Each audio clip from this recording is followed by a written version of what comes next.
ਕਰਤਾ ਪੁਰਖ ਨਿਰਭਉ ਨਿਰਵੈਰ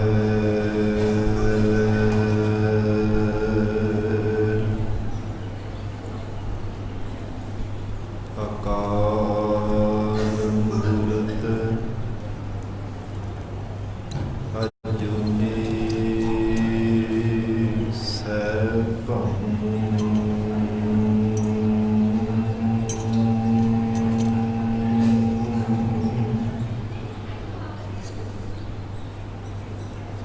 ਗੁਰ ਪ੍ਰਸਾਦ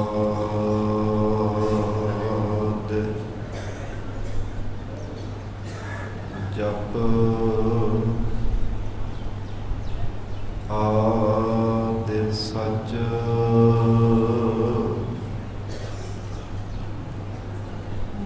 ਜੁਗਾਦਿ ਸਚ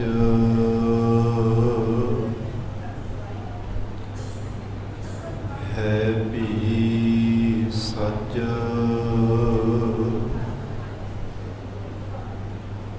ਨਾਨਕ ਹੋਸੀ ਵੀ ਸਚ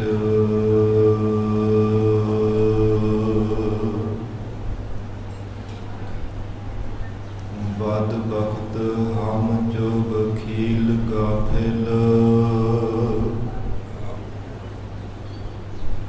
ਬੇਨਜ਼ਰ ਬੇਬਾਕ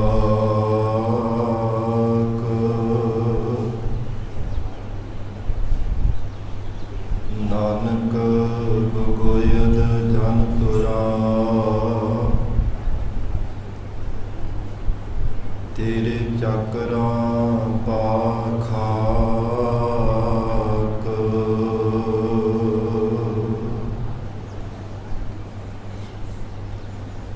ਹਮ ਮੈਲੇ ਤੁਮ ਉਜਲ ਕਰਤੇ ਹਮ ਨਿਰਗੁਣ ਤੂ ਦਾਤਾ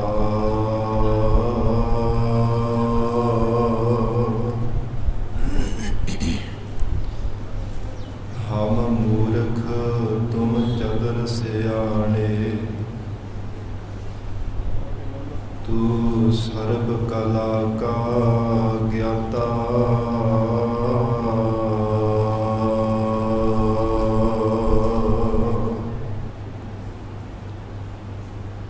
ਮਾਧੋ ਹਮ ਐਸੇ ਤੂ ਐਸਾ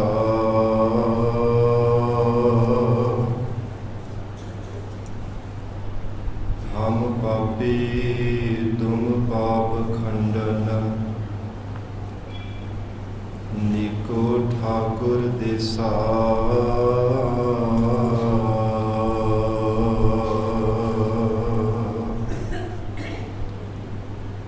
ਹਮ ਪਾਪੀ ਤੁਮ ਪਾਪ ਖੰਡਨ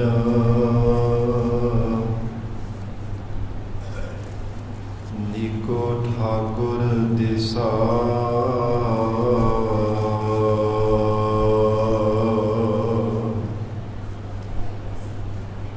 ਮੂਕ ਗੋਚਰ ਹੈ ਸ਼ਾਸਤਰ ਖੱਡ ਪਿੰਗ ਗਿਰਨ ਚੜ ਜਾਏ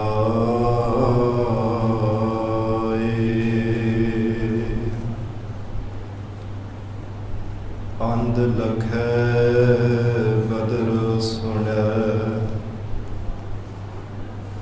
ਜਾਓ ਕਾਲ ਕਿਰਪਾ ਕਰਾਏ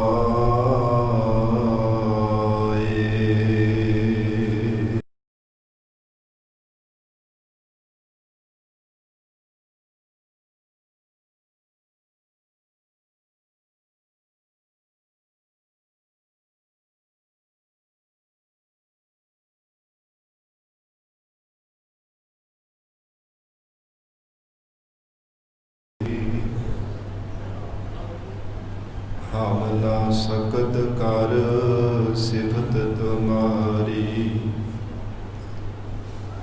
आप लेहो तुम कथा सुधारी।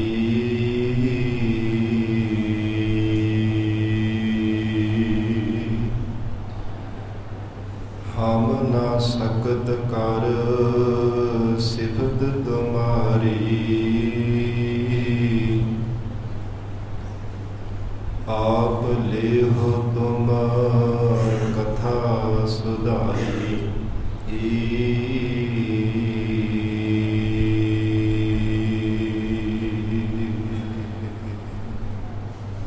ਵਾਹਿਗੁਰੂ ਜੀ। ਸਤਿਨਾਮ ਸ੍ਰੀ ਵਾਹਿਗੁਰੂ ਸਾਹਿਬ ਜੀਓ। ਰਾਗ ਗੌੜੀ ਪੂਰਬੀ ਮਹੱਲਾ ਚੌਥਾ। ਕਾਮ ਕ੍ਰੋਧ ਨਗਰ ਬਹੁ ਭਰਿਆ, ਮਿਲ ਸਾਧੂ ਖੰਡਲ ਖੰਡਾਹੀ। ਪੂਰਬ ਲਿਖਤ ਲਿਖੇ ਗੁਰ ਪਾਇਆ, ਮਨ ਹਰ ਲਿਵ।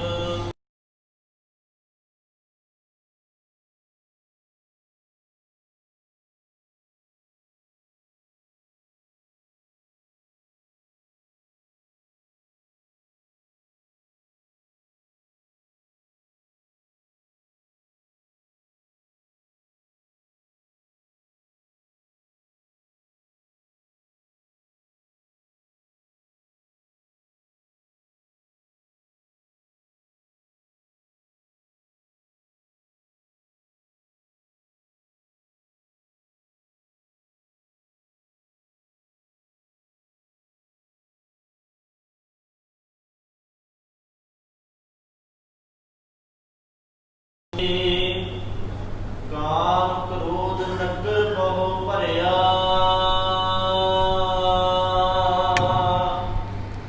ਵਾਹਿਗੁਰੂ ਜੀ ਕਾ ਖਾਲਸਾ ਵਾਹਿਗੁਰੂ ਜੀ ਕੀ ਫਤਿਹ। ਪਤਿਤ ਪਾਵਨ ਭਗਤ ਵਛਲ ਅੰਤਰਜਾਮੀ ਕਰੁਣਾ ਨਿਧਾਨ ਗੁਰੂ ਗਰੀਬਨਵਾਜ। कलयुग के तारण हारे शब्द गुरु साहिब सतगुरु धन धन श्री गुरु ग्रंथ साहिब महाराज सच्चे पातशाह जी दे पावन पवित्र हजूरी अंदर सुभाईमान गुरु खालसा साध संगत जीओ। सतगुरु जी की महान बख्शिश का सदका ਅੰਮ੍ਰਿਤ ਵੇਲੇ ਤੋਂ ਮਹਾਰਾਜ ਸੱਚੇ ਪਾਤਸ਼ਾਹ ਜੀ ਦੀ ਪਾਵਨ ਹਜ਼ੂਰੀ ਅੰਦਰ ਦੀਵਾਨ ਸਜੇ ਸਨ। ਸਜੇ ਹੋ ਦੀਵਾਨਾਂ ਅੰਦਰ ਪਾਵਨ ਗੁਰਬਾਣੀ ਦੇ ਜਾਪ, ਅੰਮ੍ਰਿਤਮਈ ਗੁਰਬਾਣੀ ਦਾ ਰਸ ਪਿੰਨਾ ਕੀਰਤਨ ਆਪ ਸੰਗਤਾਂ ਨੇ ਸਰਵਣ ਕੀਤਾ ਹੈ। ਹੁਣ ਇਸ ਪਾਵਨ ਅਸਥਾਨ ਤੇ ਚੱਲ ਰਹੀ ਲੜੀਵਾਰ ਗੁਰਬਾਣੀ ਦੀ ਕਥਾ ਵਿਚਾਰ ਦਾ ਸਮਾਂ ਹੋਇਆ ਹੈ। ਆਓ ਸਾਧ ਸੰਗਤ ਜੀ ਪਿਆਰ ਸਤਿਕਾਰ ਸਹਿਤ ਸਤਿਗੁਰੂ ਜੀ ਦੇ ਚਰਨਾਂ ਵਿੱਚ ਬੈਠ ਕੇ ਪਾਵਨ ਗੁਰਬਾਣੀ ਦੀ ਕਥਾ ਨਾਲ ਜੁੜ ਕੇ ਲਾਹੇ ਪ੍ਰਾਪਤ ਕਰੀਏ। ਗਰੀਬਨਵਾਜ ਮਹਾਰਾਜ ਸੱਚੇ ਪਾਤਸ਼ਾਹ ਧੰਨ ਸਤਿਗੁਰੂ ਸ੍ਰੀ ਗੁਰੂ ਰਾਮਦਾਸ ਸਾਹਿਬ ਮਹਾਰਾਜ ਜੀ ਅੱਜ ਦੇ ਪਾਵਨ ਗੁਰਬਾਣੀ ਦੀ ਲੜੀਵਾਰ ਕਥਾ ਅੰਦਰ ਉਪਦੇਸ਼ ਬਖਸ਼ਿਸ਼ ਕਰ ਰਹੇ ਹੈ। ਇਤਿਹਾਸ ਅੰਦਰ ਜ਼ਿਕਰ ਆਉਂਦਾ ਹੈ ਧੰਨ ਸਤਿਗੁਰੂ ਰਾਮਦਾਸ ਸਾਹਿਬ ਮਹਾਰਾਜ ਸੱਚੇ ਪਾਤਸ਼ਾਹ ਹਜੂਰ ਰਾਵੀ ਦਰਿਆ ਤੇ ਇਸ਼ਨਾਨ ਕਰਕੇ ਮਹਾਰਾਜ ਸੱਚੇ ਪਾਤਸ਼ਾਹ ਨੇ ਸ੍ਰੀ ਗੋਇੰਦਵਾਲ ਸਾਹਿਬ ਜਾਵਣਾ ਸੀ। ਜਦੋਂ ਮਹਾਰਾਜ ਸੱਚੇ ਪਾਤਸ਼ਾਹ ਜਾ ਰਹੇ ਹੈ, ਇੱਕ ਜ਼ਿਮੀਂਦਾਰ ਨੇ ਖੇਤਾਂ ਵਿੱਚ ਬਾਜਰਾ ਬੀਜਿਆ ਹੋਇਆ ਸੀ। ਹਜੂਰ ਲੰਘ ਰਹੇ ਤੇ ਉਸ ਨੇ ਪਹਿਚਾਣਿਆ ਨਾ ਮਹਾਰਾਜ ਸੱਚੇ ਪਾਤਸ਼ਾਹ ਜੀ ਨੂੰ ਕਿ ਧੰਨ ਗੁਰੂ ਰਾਮਦਾਸ ਸਾਹਿਬ ਮਹਾਰਾਜ ਜਾ ਰਹੇ ਹੈ। ਉੱਚੀ ਆਵਾਜ਼ ਦੇ ਨਾਲ ਜਿਵੇਂ ਕਿਸੇ ਨੂੰ ਹਾਕ ਮਾਰੀ ਦੀ ਹੈ, ਕਹਿਣ ਲੱਗਾ, ਹੇ ਜਾਣ ਵਾਲਿਓ, ਮੇਰੇ ਖੇਤਾਂ ਵਿੱਚ ਲੰਘਦੇ ਪਏ ਉਹ ਨੇੜਿਓਂ ਦੀ ਇੱਥੇ ਬਾਜਰਾ ਬੀਜਿਆ ਹੋਇਆ। ਇਹ ਕਾਂ ਜਿਹੜੇ ਜਾਨਵਰ ਇੱਥੇ ਖਾ ਰਹੇ ਆ ਨਾ ਮੇਰੇ ਬੀਜੇ ਹੋਏ ਬਾਜਰੇ ਨੂੰ, ਇਹਨਾਂ ਜਾਨਵਰਾਂ ਨੂੰ ਉਡਾਉਂਦੇ ਹੋਏ ਚਲੇ ਜਾਇਓ। ਜਿਵੇਂ ਕੋਈ ਲੰਘ ਰਿਹਾ ਹੋਵੇ ਤੇ ਦੂਰੋਂ ਕਿਸੇ ਨੂੰ ਆਵਾਜ਼ ਮਾਰੀ ਜਾਂਦੀ ਹੈ ਨਾ ਕਿ ਇਹ ਮੇਰਾ ਕਾਰਜ ਕਰਦਾ ਜਾਵੀਂ, ਇਹ ਉਸ ਜ਼ਿਮੀਂਦਾਰ ਨੇ ਸਤਿਗੁਰੂ ਰਾਮਦਾਸ ਸਾਹਿਬ ਮਹਾਰਾਜ ਸੱਚੇ ਪਾਤਸ਼ਾਹ ਜੀ ਨੂੰ ਸਿਆਣਿਆ ਨਹੀਂ, ਦੂਰੋਂ ਹੀ ਆਵਾਜ਼ ਮਾਰੀ ਕਿ ਇਹਨਾਂ ਜਾਨਵਰਾਂ ਨੂੰ ਉਡਾ ਦੇਵੋ, ਨਹੀਂ ਤਾਂ ਇਹ ਬੀਜੇ ਹੋਏ ਬਾਜਰੇ ਦੇ ਬੀਜ ਖਾ ਜਾਵਣਗੇ। ਮਹਾਰਾਜ ਸੱਚੇ ਪਾਤਸ਼ਾਹ ਨਿਮਰਤਾ ਦੇ ਪੁੰਜ ਜਨ ਸਤਿਗੁਰੂ ਰਾਮਦਾਸ ਸਾਹਿਬ ਮਹਾਰਾਜ ਸੱਚੇ ਪਾਤਸ਼ਾਹ ਜੀ ਨੇ ਉਹ ਜਾਨਵਰ ਤਾਂ ਉਡਾ ਦਿੱਤੇ। ਉਸ ਸਮੇਂ ਉਹ ਜ਼ਿਮੀਂਦਾਰ ਨੂੰ ਬਚਨ ਕੀਤਾ ਕਿ ਭਲਿਆ, ਜਿਹੜੇ ਸਾਡੇ ਅੰਦਰ ਜੋ ਜਾਨਵਰ ਹੈ ਨਾ, ਉਹਨਾਂ ਨੂੰ ਵੀ ਉਡਾਉਣ ਦਾ ਕੋਈ ਨਾ ਕੋਈ ਯਤਨ ਕਰਨਾ ਚਾਹੀਦਾ ਹੈ, ਕਿਉਂਕਿ ਜਿਹੜਾ ਉੱਤਮ ਵਕਤਾ ਹੁੰਦਾ ਹੈ ਇਕੱਲਾ ਕਿਸੇ ਨੂੰ ਉਪਦੇਸ਼ ਨਹੀਂ ਦਿੰਦਾ, ਉਹ ਸਭ ਤੋਂ ਪਹਿਲਾਂ ਆਪਣੇ ਮਨ ਦੇ ਤਾਈਂ ਲੈ ਕੇ ਫਿਰ ਕਿਸੇ ਨੂੰ ਸਮਝਾਉਣ ਦਾ ਯਤਨ ਕਰਦਾ ਹੈ। ਇਹ ਵਕਤਿਆਂ ਦੀ ਵੀ ਸਾਧ ਸੰਗਤ ਜੀ ਵੱਖੋ ਵੱਖਰੀਆਂ ਇਹ ਵੰਨਗੀਆਂ ਹੁੰਦੀਆਂ ਨੇ। ਇੱਕ ਉੱਤਮ ਵਕਤਾ ਹੁੰਦਾ, ਇੱਕ ਮੱਧਮ ਵਕਤਾ ਹੁੰਦਾ, ਇੱਕ ਕਨਿਸ਼ਟ ਵਕਤਾ ਹੁੰਦਾ ਹੈ। ਜੋ ਉੱਤਮ ਵਕਤਾ ਹੈ ਉਹਦੀ ਸਭ ਤੋਂ ਜ਼ਿਆਦਾ ਸ੍ਰੇਸ਼ਟਤਾਈ ਹੁੰਦੀ ਹੈ ਕਿ ਇਕੱਲਾ ਕਿਸੇ ਨੂੰ ਉਪਦੇਸ਼ ਨਹੀਂ ਦਿੰਦਾ ਕਿ ਭਲਿਆ ਤੂੰ ਇਵੇਂ ਕਰਿਆ ਕਰ, ਤੂੰ ਇੰਨੀ ਗੁਰਬਾਣੀ ਪੜ੍ਹਿਆ ਕਰ, ਤੂੰ ਇੰਨਾ ਸੇਵਾ ਸਿਮਰਨ ਕਰਿਆ ਕਰ। ਆਪ ਭਾਵੇਂ ਕੁਝ ਵੀ ਜੀਵਨ ਦੇ ਵਿੱਚ ਕਦੇ ਨਾ ਸੇਵਾ, ਨਾ ਸਿਮਰਨ, ਨਾ ਗੁਰਬਾਣੀ ਪੜ੍ਹੀ ਹੋਵੇ, ਦੂਜਿਆਂ ਨੂੰ ਉਪਦੇਸ਼ ਦੇਈ ਜਾਣਾ, ਇਹ ਸਾਧ ਸੰਗਤ ਜੀ ਕਨਿਸ਼ਟ ਵਕਤਾ ਹੁੰਦਾ ਹੈ। ਇਹ ਉੱਤਮ ਵਕਤੇ ਦਾ ਗੁਣ ਹੈ, ਸ਼੍ਰੋਮਣੀ ਗੁਣ ਹੈ ਕਿ ਜੋ ਜੀਵਨ ਦੇ ਵਿੱਚ ਆਪ ਕਮਾਈ ਕਰਦਾ ਹੈ ਉਹ ਹੀ ਦੂਜਿਆਂ ਨੂੰ ਉਪਦੇਸ਼ ਦਿੰਦਾ ਹੈ। ਮਹਾਰਾਜ ਸੱਚੇ ਪਾਤਸ਼ਾਹ ਧੰਨ ਸਤਿਗੁਰੂ ਰਾਮਦਾਸ ਸਾਹਿਬ ਮਹਾਰਾਜ ਜੀ ਨੇ ਉਪਦੇਸ਼ ਦੇਣ ਵਾਸਤੇ ਇਹ ਪਾਵਨ ਸ਼ਬਦ ਉਚਾਰਨ ਕੀਤਾ। ਜਦੋਂ ਹਜ਼ੂਰ ਨੇ ਬਚਨ ਕੀਤੇ ਨਾ, ਕਹਿੰਦੇ ਕਿ ਸਾਡੇ ਅੰਦਰ ਜਿਹੜੇ ਵਿਕਾਰਾਂ ਰੂਪੀ ਜਾਨਵਰ ਹੈ ਉਹਨਾਂ ਨੂੰ ਉਡਾਉਣ ਦਾ ਵੀ ਯਤਨ ਕਰਨਾ ਚਾਹੀਦਾ ਹੈ। ਉਹ ਇਸ ਗੱਲ ਤੋਂ ਅਗਿਆਤ ਸੀ। ਦੋਵੇਂ ਹੱਥ ਜੋੜ ਕੇ ਸਤਿਗੁਰੂ ਜੀ ਦੇ ਚਰਨਾਂ ਤੇ ਟਹਿ ਪਿਆ, ਕਹਿਣ ਲੱਗਾ ਮਹਾਰਾਜ ਸੱਚੇ ਪਾਤਸ਼ਾਹ, ਇਹ ਅੰਦਰ ਦੇ ਜੋ ਸਾਡੇ ਵਿਕਾਰਾਂ ਰੂਪੀ ਜਾਨਵਰ ਹਨ, ਇਹਨਾਂ ਦੇ ਲਈ ਮਹਾਰਾਜ ਸੱਚੇ ਪਾਤਸ਼ਾਹ ਇਹਨਾਂ ਨੂੰ ਉਡਾਉਣ ਵਾਸਤੇ ਕਿਰਪਾ ਕਰਕੇ ਮੈਨੂੰ ਉਪਦੇਸ਼ ਬਖਸ਼ੋ, ਕਿਉਂਕਿ ਮੈਂ ਤਾਂ ਇਸ ਗੱਲ ਤੋਂ ਅਗਿਆਤ ਹਾਂ, ਬੇਸਮਝ ਹਾਂ, ਅਣਜਾਣ ਹਾਂ, ਮੈਨੂੰ ਕੋਈ ਸਮਝ ਨਹੀਂ ਹੈ। ਆਪ ਕਿਰਪਾ ਕਰਕੇ ਮਹਾਰਾਜ ਉਪਦੇਸ਼ ਬਖਸ਼ੋ। ਗਰੀਬ ਨਵਾਜ ਧੰਨ ਸਤਿਗੁਰੂ ਰਾਮਦਾਸ ਸਾਹਿਬ ਸੱਚੇ ਪਾਤਸ਼ਾਹ ਮਹਾਰਾਜ ਜੀ ਨੇ ਪਾਵਨ ਸ਼ਬਦ ਉਚਾਰਨ ਕੀਤਾ। ਪਿਆਰ ਦੇ ਨਾਲ ਬੈਠ ਕੇ ਗੁਰੂ ਸ਼ਬਦ ਦੇ ਵਿਚਾਰ ਦੇ ਨਾਲ ਜੁੜੀਏ। ਧੰਨ ਸ੍ਰੀ ਗੁਰੂ ਗ੍ਰੰਥ ਸਾਹਿਬ ਮਹਾਰਾਜ ਸੱਚੇ ਪਾਤਸ਼ਾਹ ਜੀ ਨੂੰ ਸੀਸ ਝੁਕਾਵੋ, ਪਿਆਰ ਅਦਬ ਨਾਲ ਉਚਾਰਨ ਕਰੋ ਜੀ। ਕਰੋ ਰਸਨਾ ਪਵਿੱਤਰ। ਸਤਨਾਮ ਸ੍ਰੀ ਵਾਹਿਗੁਰੂ ਸਾਹਿਬ। ਸਤਨਾਮ ਸ੍ਰੀ ਵਾਹਿਗੁਰੂ ਸਾਹਿਬ ਜੀ। ਰਾਗ ਗੌੜੀ ਪੂਰਬੀ ਮਹੱਲਾ ਚੌਥਾ।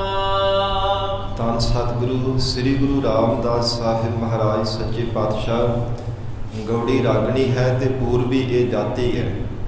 ਕੱਲ ਵੀ ਬੇਨਤੀ ਕੀਤੀ ਸੀ, ਜਿਵੇਂ ਗੌੜੀ ਰਾਗਣੀ ਹੈ ਸਾਧ ਸੰਗਤ ਜੀ, ਵੱਖੋ ਵੱਖਰੇ ਇਹਨਾਂ ਦੀਆਂ ਅੱਗੇ ਜਾਤਾਂ ਨੇ। ਗੌੜੀ ਚੇਤੀ ਵੀ ਆਉਂਦੀ ਹੈ, ਗੌੜੀ ਪੂਰਬੀ ਹੈ। ਇਸ ਪ੍ਰਕਾਰ ਗੌੜੀ ਕਰ ਹਲੇ ਕਰਕੇ ਵੀ ਸ਼ਬਦ ਅੱਗੇ ਆਉਣਗੇ। ਵੱਖੋ ਵੱਖਰੇ ਇਹਨਾਂ ਦੀਆਂ ਜਾਤਾਂ ਨੇ। ਗੌੜੀ ਰਾਗਣੀ ਹੈ, ਪੂਰਬੀ ਜਾਤੀ ਹੈ ਤੇ ਮਹੱਲਾ ਚੌਥਾ। ਚੌਥੇ ਸਰੂਪ ਸ੍ਰੀ ਗੁਰੂ ਰਾਮਦਾਸ ਸਾਹਿਬ ਮਹਾਰਾਜ ਫਰਮਾ ਰਹੇ ਹਨ।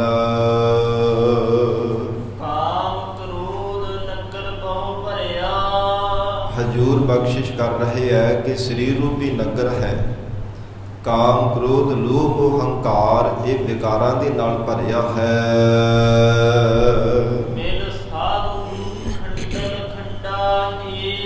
ਸਤਿਗੁਰੂ ਜੀ ਫਰਮਾਉਂਦੇ ਹੈ, ਬੰਦਗੀ ਕਰਨ ਵਾਲੇ ਜੋ ਮਹਾਂਪੁਰਖ ਸਾਧੂ ਜਨ ਹੈ ਉਹਨਾਂ ਦੇ ਨਾਲ ਮਿਲ ਕਰਕੇ ਖੰਡਲ ਖੰਡਾ ਹੈ। ਖੰਡਲ ਜਿਹੜਾ ਇਹਨਾਂ ਦਾ ਸਮੂਹ ਬਣਿਆ ਹੈ ਨਾ, ਇਕੱਠ ਬਣਿਆ, ਇਕੱਠੇ ਹੋ ਕਰਕੇ ਇੱਕੋ ਵਾਰ ਜੀਵ ਨੂੰ ਆਪਣੇ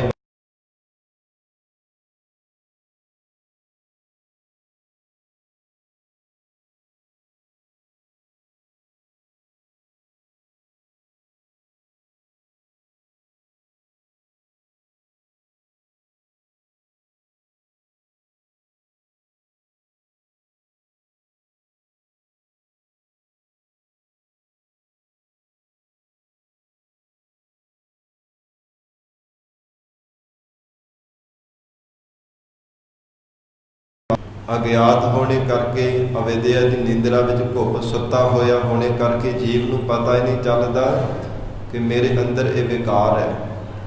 ਜਿਵੇਂ ਮਹਾਰਾਜ ਸੱਚੇ ਪਾਤਸ਼ਾਹ ਜੀ ਦੇ ਬਚਨ ਆਉਂਦੇ ਆ, ਇਸ ਦੇ ਹੀ ਅੰਦਰ ਪੰਜ ਚੋਰ ਵਸਹਿ। ਇੱਥੇ ਚੋਰ ਕਿਹਾ ਮਹਾਰਾਜ ਜੀ ਨੇ ਵਿਕਾਰਾਂ ਨੂੰ।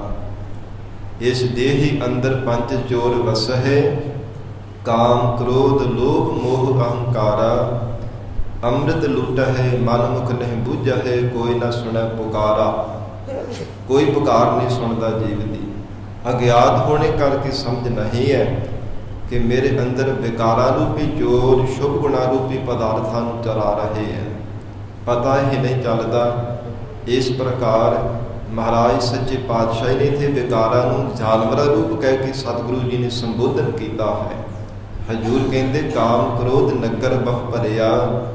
हे ਪ੍ਰਾਣਾ ਤਾਰੀ ਜੀਵ, ਸਰੀਰ ਰੂਪੀ ਨਗਰ ਵਿੱਚ ਹਿਰਦੇ ਰੂਪੀ ਜੋ ਖੇਤੀ ਹੈ, ਇਸ ਵਿੱਚ ਜੋ ਸ਼ੁਭ ਗੁਣਾ ਰੂਪੀ ਬੀਜ ਬੀਜਿਆ ਹੈ, ਬਾਜਰੇ ਦੇ ਬੀਜ ਦੀ ਤਰ੍ਹਾਂ ਹੈ। ਵਿਕਾਰਾਂ ਰੂਪੀ ਜਾਨਵਰ ਇਸ ਨੂੰ ਹਰ ਸਮੇਂ ਚੁਗਦੇ ਹੈ, ਹਰ ਸਮੇਂ ਬਾਰ-ਬਾਰ ਖਾਈ ਜਾ ਰਹੇ ਹੈ, ਤੇਰੇ ਸ਼ੁਭ ਗੁਣਾਂ ਨੂੰ ਅਭਾਵ ਕਰ ਰਹੇ ਹੈ, ਔਗਣਹਾਰਾ ਤੈਨੂੰ ਬਣਾ ਰਹੇ ਹੈ। ਇਸ ਪ੍ਰਕਾਰ ਇਹਨਾਂ ਨੂੰ ਜੇ ਦੂਰ ਕਰਨਾ ਹੈ ਤਾਂ ਫਿਰ ਮਹਾਰਾਜ ਸੱਚੇ ਪਾਤਸ਼ਾਹ ਪੂਜਨੀਕ ਸਾਧੂ ਰੂਪ ਸਤਿਗੁਰੂ ਜੀ ਦੀ ਸ਼ਰਨ ਧਾਰਨ ਕਰਨਾ ਹੈ। ਕਿਉਂਕਿ ਸਾਧੂ ਜੋ ਅਰਥ ਹੈ ਨਾ, ਇਹ ਭਲੇ ਪੁਰਸ਼ ਦੇ ਪਰਥਾਏ ਵੀ ਹੈ, ਮਹਾਂਪੁਰਖ ਦੇ ਪਰਥਾਏ ਵੀ ਗੁਰਬਾਣੀ ਵਿੱਚ ਬਚਨ ਆਉਂਦੇ ਹੈ। ਤੇ ਸਾਧੂ ਸਾਧ ਇਹ ਗੁਰੂ ਦੇ ਵਾਚਕ ਹੈ। ਸਤਿਗੁਰੂ ਜੀ ਦੇ ਪਰਥਾਏ ਵੀ ਮਹਾਰਾਜ ਸੱਚੇ ਪਾਤਸ਼ਾਹ ਜੀ ਇਹ ਵਚਨ ਉਚਾਰਨ ਕੀਤੇ ਹੈ। ਇਸ ਪ੍ਰਕਾਰ ਇਹ ਦੋਵੇਂ ਅਰਥ ਸਮਝ ਲੈਣੇ। ਮਿਲ ਸਾਧੂ ਖੰਡਲ ਖੰਡਾ ਹੈ। ਧੰਨ ਗੁਰੂ ਰਾਮਦਾਸ ਸਾਹਿਬ ਮਹਾਰਾਜ ਸੱਚੇ ਪਾਤਸ਼ਾਹ ਕਹਿੰਦੇ ਜਿਹੜਾ ਵਿਕਾਰਾਂ ਰੂਪੀ ਜਾਨਵਰਾਂ ਦਾ ਸਮੂਹ ਬਣਿਆ ਹੈ ਨਾ, ਇਹਨਾਂ ਨੂੰ ਪੂਰੇ ਸਤਿਗੁਰੂ ਜੀ ਨਾਲ ਮਿਲ ਕੇ ਖੰਡਾ ਹੈ, ਖੰਡ ਦੇਣਾ ਕਰ। ਔਰ ਸਤ ਸੰਗਤ ਦੇ ਵਿੱਚ ਸਾਧੂ ਸਾਧ ਸੰਗਤ ਦੇ ਵਿੱਚ ਮਿਲ ਕੇ ਇਸ ਨੂੰ ਖੰਡ ਦੇਣਾ ਕਰ, ਟੁਕੜੇ ਟੁਕੜੇ ਕਰ ਦੇਣਾ ਕਰ, ਇਹਨਾਂ ਨੂੰ ਅਭਾਵ ਕਰ ਦੇਣਾ ਕਰ। ਸਾਧ ਸੰਗਤ ਵਿੱਚ ਜਾ ਕੇ ਜਦੋਂ ਇਹ ਜੀਵ ਤੋਂ ਸਤਿਗੁਰੂ ਜੀ ਦੀ ਸ਼ਰਨ ਧਾਰਨ ਕਰੇਗਾ, ਮਹਾਰਾਜ ਸੱਚੇ ਪਾਤਸ਼ਾਹ ਜੀ ਤੋਂ ਪ੍ਰੇਮਾ ਭਗਤੀ ਦੀ ਦਾਤ ਪਾਵੇਗਾ, ਫਿਰ ਭਗਤੀ ਰੂਪ ਮਿਆਨ ਦੇ ਵਿੱਚੋਂ ਗਿਆਨ ਰੂਪੀ ਖੰਡਾ ਤੈਨੂੰ ਪ੍ਰਾਪਤ ਹੋਵੇਗਾ। ਜਿਵੇਂ ਜਿਵੇਂ ਪਿਆਰ ਦੇ ਵਿੱਚ ਭਿੱਜ ਕੇ ਪ੍ਰਮਾਤਮਾ ਦੀ ਭਗਤੀ ਕਰੇਗਾ, ਤਿਵੇਂ ਤਿਵੇਂ ਤੇਰੇ ਹਿਰਦੇ ਅੰਦਰ ਗਿਆਨ ਦਾ ਪ੍ਰਕਾਸ਼ ਹੁੰਦਾ ਜਾਵੇਗਾ। ਫਿਰ ਭਗਤੀ ਰੂਪ ਮਿਆਨ ਤੋਂ ਵਿੱਚੋਂ ਗਿਆਨ ਰੂਪੀ ਖੰਡਾ ਕੱਢ ਕੇ ਤੇਨੇ ਵਿਕਾਰਾਂ ਰੂਪੀ ਦੁਸ਼ਮਣਾਂ ਨੂੰ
ਵਿਕਾਰਾਂ ਰੂਪੀ ਜਾਨਵਰ ਹੈ, ਵਿਕਾਰਾਂ ਰੂਪੀ ਚੋਰ ਹੈ, ਕੁਝ ਵੀ ਕਹਿ ਲਓ।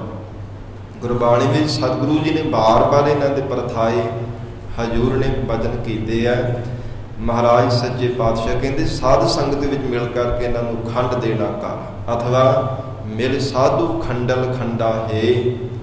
ਜੇ ਵਾਹਿਗੁਰੂ ਰੂਪ ਹੋਣਾ ਚਾਹੁੰਦਾ ਹੈ ਨਾ, ਪਰਮਾਤਮਾ ਦਾ ਸਰੂਪ ਹੋਣਾ ਚਾਹੁੰਦਾ ਹੈ, ਪਹਿਲਾਂ ਇਹ ਵਿਕਾਰਾਂ ਰੂਪੀ ਔਗਣਾਂ ਨੂੰ ਅਭਾਵ ਕਰਨਾ ਕਰ। ਉਹ ਤਾਂ ਹੋਵੇਗਾ ਜਿਨ੍ਹਾਂ ਨੇ ਆਪ ਇਹਨਾਂ ਨੂੰ ਅਭਾਵ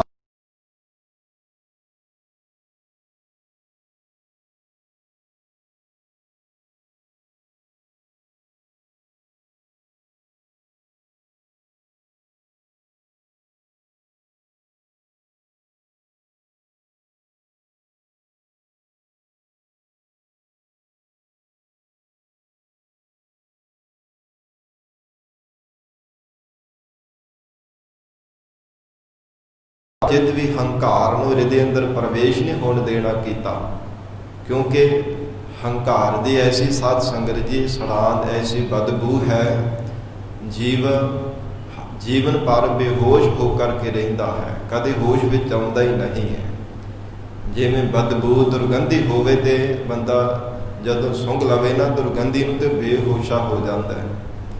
ਹੰਕਾਰ ਦੀ ਐਸੀ ਸੜਾਂਦ ਹੈ, ਐਸੀ ਭੈੜੀ ਬਦਬੂ ਹੈ, ਜੇ ਪ੍ਰਤੱਖ ਦੁਰਗੰਧੀ ਕੋਈ ਸਾਧ ਸੰਗਤ ਸੁੰਘ ਲਵੇ ਤੇ ਉਹ ਥੋੜਾ ਸਮਾਂ ਸੁੱਤਾ ਰਹਿੰਦਾ ਹੈ, ਪਰ ਜਿਹੜੀ ਇਹ ਹੰਕਾਰ ਦੀ ਦੁਰਗੰਧੀ ਹੈ ਨਾ, ਇੱਕ ਜਨਮ ਨਹੀਂ, ਪਤਾ ਨਹੀਂ ਕਿੰਨੇ ਕੁ ਜਨਮ ਜੀਵ ਨੂੰ ਉੱਠਣ ਹੀ ਨਹੀਂ ਦਿੰਦੀ, ਜੀਵਨ ਪਰਯੰਤ।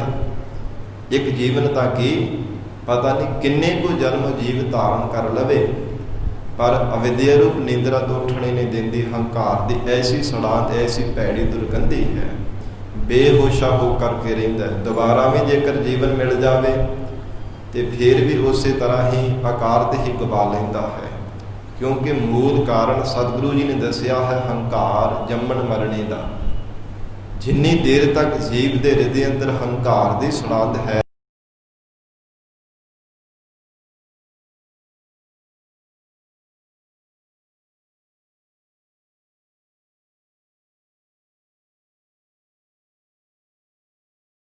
ਮੇਲ ਸਾਧੂ ਖੰਡਲ ਖੰਡਾ ਹੈ, ਐ ਪ੍ਰਾਣਾ ਧਾਰੀ ਜੀਵ ਪੂਰਨ ਬੰਦਗੀ ਕਰਨ ਵਾਲੇ ਸਾਧੂ ਜਨਾਂ ਦੀ ਸੰਗਤ ਵਿੱਚ ਮਿਲ ਕੇ ਇਹਨਾਂ ਨੂੰ ਖੰਡ ਕਰ ਦੇਣਾ ਕਰ, ਟੁਕੜੇ ਟੁਕੜੇ ਕਰ ਦੇਣਾ ਕਰ ਵਿਕਾਰਾਂ ਨੂੰ।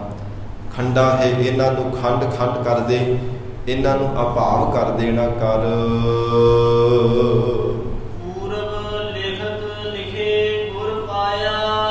ਮਹਾਰਾਜ ਸੱਚੇ ਪਾਤਸ਼ਾਹ ਕਹਿੰਦੇ ਜਿਨ੍ਹਾਂ ਦੀ ਪੂਰਬਲੀ ਲਿਖਤ ਲਿਖੀ ਹੁੰਦੀ ਹੈ ਨਾ ਨਿਸ਼ਕਾਮ ਕਰਮਾ ਰੂਪੀ, ਉਹਨਾਂ ਨੇ ਪੂਰੇ ਸਤਿਗੁਰੂ ਜੀ ਨੂੰ ਪ੍ਰਾਪਤ ਕਰਨਾ ਕੀਤਾ। ਜਿਨ੍ਹਾਂ ਦੀ ਪਰਮਾਤਮਾ ਨੇ ਤੁਰੋਂ ਹੀ ਉਹਨਾਂ ਦੀ ਪ੍ਰਾਰਬਧ ਲਿਖ ਦਿੱਤੀ ਹੈ, ਤਿਨਾਂ ਨੇ ਪੂਰੇ ਸਤਿਗੁਰੂ ਜੀ ਨੂੰ ਪਾਇਆ ਹੈ। ਪੂਰਾ ਗੁਰੂ ਵੀ ਪ੍ਰਾਪਤ ਹੋਣਾ ਬਿਨਾਂ ਭਾਗਾਂ ਤੋਂ ਨਹੀਂ ਜੀਵਨ ਦੇ ਵਿੱਚ ਨਸੀਬ ਹੋਇਆ ਕਰਦਾ। ਅਧੂਰੇ ਤਾਂ ਬਥੇਰੇ ਮਿਲ ਜਾਂਦੇ ਆ, ਥਾਵਾਂ ਥਾਵਾਂ ਤੇ ਦੁਕਾਨਾਂ ਖੋਲ੍ਹ ਕਰਕੇ ਬੈਠੇ ਆ, ਪਰ ਪੂਰੇ ਤੇ ਸੱਚੇ ਸਤਿਗੁਰੂ ਜੀ ਦੀ ਪ੍ਰਾਪਤੀ ਹੋਣੀ ਬਿਨਾਂ ਭਾਗਾਂ ਤੋਂ ਨਹੀਂ ਕਦੇ ਵੀ ਜੀਵਨ ਵਿੱਚ ਨਸੀਬ ਹੁੰਦੀ। ਮਹਾਰਾਜ ਸੱਚੇ ਪਾਤਸ਼ਾਹ ਕਹਿੰਦੇ ਆ ਨਾ, ਜਿਨ ਮਸਤਕ ਧੁਰ ਹਰ ਲਿਖਿਆ, ਤਿਨਾਂ ਸਤਿਗੁਰ ਮਿਲਿਆ ਰਾਮ ਰਾਜੇ। ਕਿਹਨਾਂ ਨੂੰ ਪੂਰੇ ਸਤਿਗੁਰੂ ਜੀ ਦੀ ਪ੍ਰਾਪਤੀ ਹੋਈ, ਜਿਨ੍ਹਾਂ ਦੇ ਧੁਰੋਂ ਹੀ ਪਰਮਾਤਮਾ ਨੇ ਜੀਵ ਦੇ ਨਿਸ਼ਕਾਮ ਕਰਮਾਂ ਰੂਪੀ ਲੇਖ ਲਿਖ ਕਰਕੇ ਪਾਏ ਹੈ। ਜਿਨ੍ਹਾਂ ਨੇ ਪੂਰਬਲੇ ਜਨਮ ਨਿਸ਼ਕਾਮ ਕੀਤੇ ਸਨ, ਤਿਨਾਂ ਨਿਸ਼ਕਾਮ ਕਰਮਾਂ ਦੀ ਬਦੌਲਤ ਪੂਰੇ ਸਤਿਗੁਰੂ ਜੀ ਨੂੰ ਪਾਇਆ ਹੈ। ਪੂਰਬ ਲਿਖਤ ਲਿਖੇ ਗੁਰ ਪਾਇਆ, ਪੂਰਬਲੇ ਚੰਗੇ ਕਰਮਾਂ ਦੀ ਲਿਖਤ ਪਰਮਾਤਮਾ ਨੇ ਲਿਖ ਕਰਕੇ ਪਾਈ ਹੈ। ਇਹ ਜੀਵ ਤਾਂ ਹੀ ਪੂਰੇ ਸਤਿਗੁਰੂ ਜੀ ਦੀ ਸ਼ਰਨ ਮਿਲੀ ਹੈ।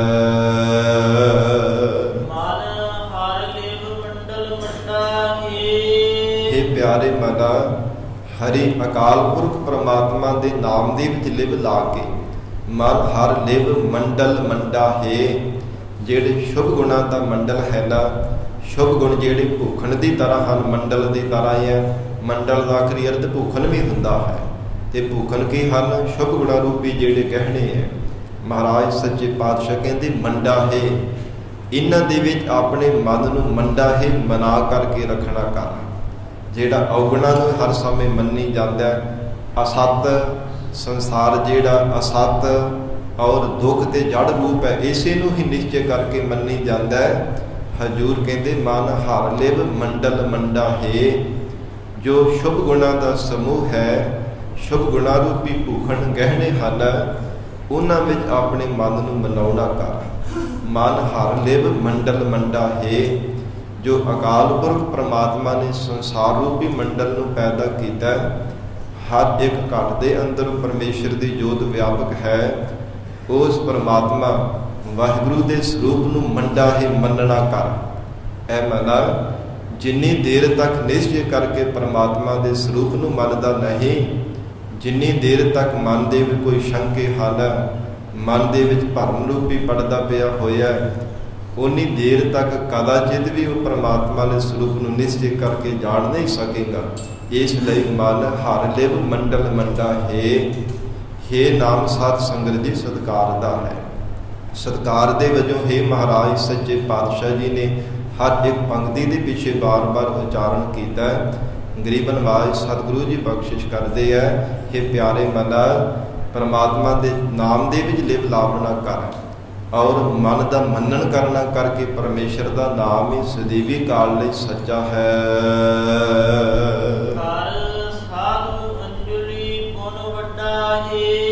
ਸਾਧੂ ਪਹਿਲੇ ਅਰਥ ਵਿੱਚ ਹਜ਼ੂਰ ਕਹਿੰਦੇ ਆ ਕਿ ਪੂਰੇ ਸਤਿਗੁਰੂ ਜੀ ਦੇ ਸਨਮੁਖ ਹੋ ਕਰਕੇ ਕਰ ਸਾਧੂ ਅੰਜਲੀ ਪੁੰਨ ਵੱਡਾ ਹੈ। ਅੰਜਲੀ ਨਾਮ ਹੈ ਹੱਥ ਜੋੜ ਕੇ ਬੰਦਨਾ ਕਰਨ ਦਾ, ਡੰਡਾਉਤ ਕਰਨ ਦਾ। ਕਰ ਸਾਧੂ ਅੰਜਲੀ ਪੁੰਨ ਵੱਡਾ ਹੈ, ਵੱਡਾ ਪੁੰਨ ਤੈਨੂੰ ਪ੍ਰਾਪਤ ਹੋਵੇਗਾ ਜੇ ਮਹਾਰਾਜ ਸੱਚੇ ਪਾਤਸ਼ਾਹੀ ਦੇ ਸਮਸਤ ਸਨਮੁਖ ਹੋ ਕੇ ਦੋਵੇਂ ਹੱਥ ਜੋੜ ਕੇ ਬੇਨਤੀਆਂ ਕਰੇ, ਦੋਵੇਂ ਹੱਥ ਜੋੜ ਕੇ ਸਤਿਗੁਰੂ ਜੀ ਦੇ ਚਰਨਾਂ ਵਿੱਚ ਜੋਦੜੀ ਕਰੇ। ਮਹਾਰਾਜ ਸੱਚੇ ਪਾਤਸ਼ਾਹੀ ਦੀ ਸਮਸਤ ਹੋ ਕਰਕੇ ਜੇ ਬਿਨਾ ਕਰੇਗਾ, ਹਜੂਰ ਕਹਿੰਦੇ ਪੁੰਨ ਵੱਡਾ ਹੈ, ਵੱਡਾ ਪੁੰਨ ਤੈਨੂੰ ਕਲਯੁਗ ਦੇ ਭਿਆਨਕ ਸਮੇਂ ਵਿੱਚ ਪ੍ਰਾਪਤ ਹੋ ਜਾਵੇਗਾ। ਵੱਡਾ ਪੁੰਨ ਕਿਹੜਾ ਹੈ? ਕਲ ਮਹਿ ਇਹੋ ਪੁੰਨ ਗੁਣ ਗੋਬਿੰਦ ਗਾਹੇ। ਕਲਯੁਗ ਦੇ ਭਿਆਨਕ ਸਮੇਂ ਵਿੱਚ ਇਹੋ ਸਭ ਤੋਂ ਵੱਡਾ ਪੁੰਨ ਹੈ ਜੋ ਵਾਹਿਗੁਰੂ ਦੇ ਗੁਣ ਗਾਵਣੇ ਹੈ। ਇਹ ਦਾਤ ਕਿੱਥੋਂ ਪ੍ਰਾਪਤ ਹੋਣੀ ਹੈ? ਸਤਿਗੁਰੂ ਜੀ ਦੇ ਚਰਨਾਂ ਵਿੱਚ।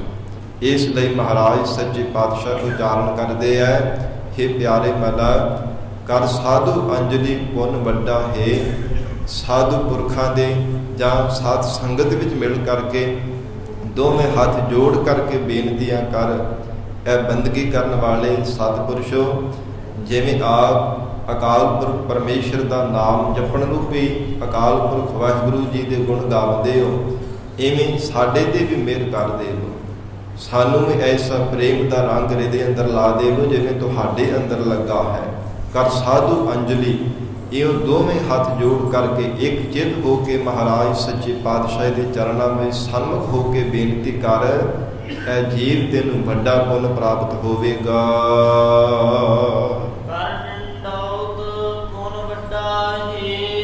ਜਿੱਥੇ ਦੋਵੇਂ ਹੱਥ ਜੋੜ ਕੇ ਜੋਦੜੀ ਕਰਨੀ ਹੈ, ਕਰ ਡੰਡਾਉਤ ਪੁੰਨ ਵੱਡਾ ਹੈ। ਜੇ ਡੰਡੇ ਵੱਤ ਹੋ ਕੇ ਐਨ ਇੱਕਦਮ ਸਿੱਧਾ ਡੰਡਾ ਜਿਵੇਂ ਲੰਮਾ ਪਾ ਦਈਏ ਨਾ ਧਰਤੀ ਤੇ, ਲਿਟਾ ਦਈਏ ਤੇ ਐਨ ਸਿੱਧਾ ਧਰਤੀ ਤੇ ਸਾਰਾ ਲੱਗ ਜਾਂਦਾ ਹੈ।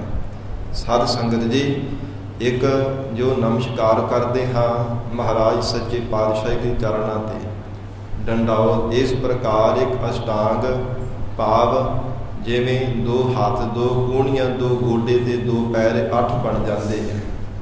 ਇੱਕ ਡੰਡੇ ਵੱਧ ਨੂੰ ਡੰਡਾਉਤ ਆਖਿਆ ਜਾਂਦਾ। ਐਨ ਇੱਕਦਮ ਸਿੱਧਾ ਧਰਤੀ ਤੇ ਲੇਟ ਜਾਣਾ, ਸਾਰਾ ਸਰੀਰ ਡੰਡੇ ਵੱਧ ਧਰਤੀ ਤੇ ਲੇਟ ਕੇ ਸਤਿਗੁਰਾਂ ਦੇ ਸਮਸਤ ਹੋ ਕੇ ਨਮਸਕਾਰ ਕਰਨੀ। ਆਪੋ ਆਪਣਾ ਇਹ ਮੰਨਦਾ ਹੈ, ਜੇ ਭਾਵਨਾ ਦੇ ਨਾਲ ਕੋਈ ਡੰਡੇ ਵੱਧ ਵੀ ਨਮਸਕਾਰ ਕਰ ਦੇਵੇ, ਪਰ ਇਹ ਹੈ ਕਿ ਭਾਵਨਾ ਦੇ ਨਾਲ, ਇਹ ਨਹੀਂ ਵਿਖਾਵੇ ਮਾਤਰ ਐਨ ਸਿੱਧਾ ਧਰਤੀ ਤੇ ਲਿਟ ਜਾਵੇ, ਮਨ ਵਿੱਚ ਕਸੁੱਧਾਪਨ ਧਾਰਨ ਕੀਤਾ ਹੋਵੇ। ਅਜਿਹੇ ਕੀਤੇ ਹੋ ਡੰਡਾਉਤ ਮਹਾਰਾਜ ਕਹਿੰਦੇ ਉਹ ਪ੍ਰਵਾਨ ਨਹੀਂ ਹੁੰਦੀ। ਸਤਿਗੁਰੂ ਜੀ ਦਾ ਬਚਨ ਪੜ੍ਹਦੇ ਹਾਂ, ਮਹਾਰਾਜ ਸੱਚੇ ਪਾਤਸ਼ਾਹ ਕਹਿੰਦੇ ਆ ਨਾ, ਸੀਸ ਨਿਵਾਇਆ ਕਿਆ ਥੀਐ ਜਾਂ ਹਿਰਦੈ ਕਸੁੱਧੇ ਜਾਹੇ। ਜੇ ਹਿਰਦੇ ਅੰਦਰ ਖੋਟਾਪਨ ਧਾਰਨ ਕੀਤਾ, ਹਿਰਦੇ ਦੇ ਅੰਦਰ ਕੋਈ ਛਲ ਧਾਰਨ ਕੀਤਾ, ਕਪਟੀ ਬਣ ਕੇ ਜੇ ਡੰਡੇ ਵੱਧ ਭਾਵੇਂ ਲੇਟੀ ਜਾਵੇਂ ਬਾਰ-ਬਾਰ, ਇਹ ਮਹਾਰਾਜ ਸੱਚੇ ਪਾਤਸ਼ਾਹ ਕਹਿੰਦੇ ਤੇਰੇ ਕੀਤੇ ਹੋ ਡੰਡਾਉਤ ਤੇ ਪ੍ਰਵਾਨ ਨਹੀਂ ਹੈ। ਜਿਵੇਂ ਕੋਈ ਸਾਧ ਸੰਗਤ ਜੀ ਜੋ ਬੈਠਕਾ ਮਾਰਦਾ ਹੋਵੇ, ਚਾਹੇ ਕੋਈ ਡੰਡ ਮਾਰਦਾ ਹੋਵੇ, ਉਹ ਬਾਰ-ਬਾਰ ਉਹ ਵੀ ਝੁਕਦਾ ਹੀ ਹੈ, ਪਰ ਉਹ ਕੋਈ ਨਮਸਕਾਰ ਥੋੜ੍ਹਾ, ਉਹ ਤਾਂ ਇੱਕ ਸਰੀਰ ਦੀ ਵਰਜਿਸ਼ ਹੈ, ਐਕਸਰਸਾਈਜ਼ ਹੈ, ਸਰੀਰ ਦੀ ਇੱਕ ਕਸਰਤ ਹੈ। ਜੇ ਹਿਰਦੇ ਵਿੱਚ ਕੋਈ ਖੋਟਾਪਨ ਨਹੀਂ ਧਾਰਨ ਕੀਤਾ, ਐਨ ਡੰਡੇ ਵੱਧ ਮਨ ਨੂੰ ਸਿੱਧਾ ਕਰਕੇ ਗੁਰੂ ਚਰਨਾਂ ਵਿੱਚ ਅਰਪਣ ਕਰ ਦੇਵੇ, ਕਿਸੇ ਪਾਸੇ ਧਿਆਨ ਨਾ ਹੋਵੇ, ਡੰਡੇ ਵੱਧ ਐਨ ਇੱਕਦਮ ਮਹਾਰਾਜ ਜੀ ਦੀ, ਸਤਿਗੁਰੂ ਜੀ ਦੇ ਚਰਨਾਂ ਤੇ ਆਪਣਾ ਸੀਸ ਝੁਕਾਵੇ, ਮਨ ਵਿੱਚ ਭਾਵਨਾ ਬਣਾ ਕੇ ਕਿ ਸਤਿਗੁਰੂ ਜੀ ਦੇ ਚਰਨਾਂ ਤੇ ਨਮਸਕਾਰ ਕਰਨ ਲੱਗਾ ਹਾਂ, ਮਹਾਰਾਜ ਸੱਚੇ ਪਾਤਸ਼ਾਹ ਦੇ ਚਰਨਾਂ ਤੇ ਮੈਂ ਆਪਣਾ ਸੀਸ ਸਪਰਸ਼ ਕਰਨ ਲੱਗਾ ਹੈ। ਐਸੀ ਮਨ ਵਿੱਚ ਭਾਵਨਾ ਬਣਾ ਕੇ ਸਤਿਗੁਰੂ ਜੀ ਦੇ ਚਰਨਾਂ ਤੇ ਨਮਸਕਾਰ ਕਰੇ। ਇਸ ਪ੍ਰਕਾਰ ਫਿਰ ਇਹ ਪੰਕਤੀ ਪੜ੍ਹ ਦੇਵੋ ਜੀ। ਮਹਾਰਾਜ ਸੱਚੇ ਪਾਤਸ਼ਾਹ ਕਹਿੰਦੇ ਜੇ ਡੰਡੇ ਵੱਧ ਹੋ ਕੇ ਇੱਕ ਜਿੱਤ ਹੋ ਕਰਕੇ ਮਹਾਰਾਜ ਸੱਚੇ ਪਾਤਸ਼ਾਹ ਦੇ ਚਰਨਾਂ ਤੇ ਨਮਸਕਾਰ ਕਰੇ, ਦੋਵੇਂ ਹੱਥ ਜੋੜ ਕਰਕੇ ਅੰਜਲੀ ਬੇਨਤੀ ਕਰੇ। ਹਜੂਰ ਕਹਿੰਦੇ ਪੁੰਨ ਵੱਡਾ ਹੈ, ਫਿਰ ਉਹਦੇ ਨਾਲੋਂ ਵੀ ਕਈ ਗੁਣਾ ਵੱਧ ਤੈਨੂੰ ਪੁੰਨ ਪ੍ਰਾਪਤ ਹੋਵੇਗਾ। ਪਹਿਲਾਂ ਵਚਨ ਕੀਤਾ ਨਾ, ਕਰ ਸਾਧੂ ਅੰਜਲੀ ਪੁੰਨ ਵੱਡਾ ਹੈ।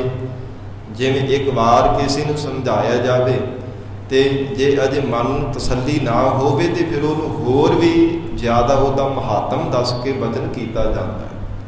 ਭਲਿਆ ਇੰਨਾ ਕਿ ਨਹੀਂ, ਹੋਰ ਵੀ ਕਈ ਗੁਣਾ ਵੱਧ ਤੈਨੂੰ ਫਲ ਪ੍ਰਾਪਤ ਹੋਵੇਗਾ ਜੇ ਇੱਕ ਚਿੱਤ ਹੋ ਕੇ ਮਨ ਨੂੰ ਡੰਡੇ ਵੱਲ ਸਿੱਧਾ ਕਰਕੇ ਗੁਰੂ ਚਰਨਾਂ ਵਿੱਚ ਅਰਪਣ ਕਰ ਦੇਵੇਗਾ। ਪੁੰਨ ਵੱਡਾ ਹੈ। ਮਹਾਰਾਜ ਸੱਚੇ ਪਾਤਸ਼ਾਹ ਕਹਿੰਦੇ ਉਹਦੇ ਨਾਲੋਂ ਵੀ ਕਈ ਗੁਣਾ ਵੱਡਾ ਹੋਰ ਤੈਨੂੰ ਪੁੰਨ ਪ੍ਰਾਪਤ ਹੋ ਜਾਵੇਗਾ। ਵਿਸਰਾਮ ਦੇ ਕੇ ਸਤਿਗੁਰੂ ਜੀ ਫਰਮਾਉਂਦੇ ਹੈ, ਵਿਸਰਾਮ ਨਾਮ ਸਥਾਈ ਦਾ ਵੀ ਹੈ, ਵਿਸਰਾਮ ਨਾਮ ਟਿਕਾਊ ਦਾ ਵੀ ਹੈ, ਵਿਸਰਾਮ ਨਾਮ ਬੀਜ ਦਾ ਵੀ ਹੈ। ਜੋ ਮਹਾਰਾਜ ਸੱਚੇ ਪਾਤਸ਼ਾਹੀ ਦਾ ਉਪਦੇਸ਼ ਰੂਪੀ ਬੀਜ ਹੈ, ਇਸ ਨੂੰ ਆਪਣੇ ਅੰਤਸ਼ਕਰਨ ਹਿਰਦੇ ਰੂਪੀ ਧਰਤੀ ਤੇ ਬੀਜਣਾ, ਇਹਨੂੰ ਵੀ ਰਹਾਉ ਆਖਿਆ ਜਾਂਦਾ ਹੈ।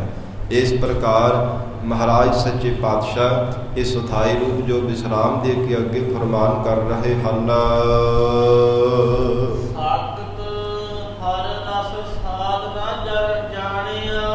ਧੰਨ ਸਤਿਗੁਰੂ ਰਾਮਦਾਸ ਸਾਹਿਬ ਜੀ ਫਰਮਾਉਂਦੇ ਹੈ, ਜਿਹੜੇ ਸਾਖਤ ਜੀਵ ਹੈ ਨਾ, ਉਹਨਾਂ ਨੇ ਪਰਮਾਤਮਾ ਦੇ ਪਰਮ ਰਸ ਨੂੰ ਨਹੀਂ ਜਾਣਨਾ ਕੀਤਾ।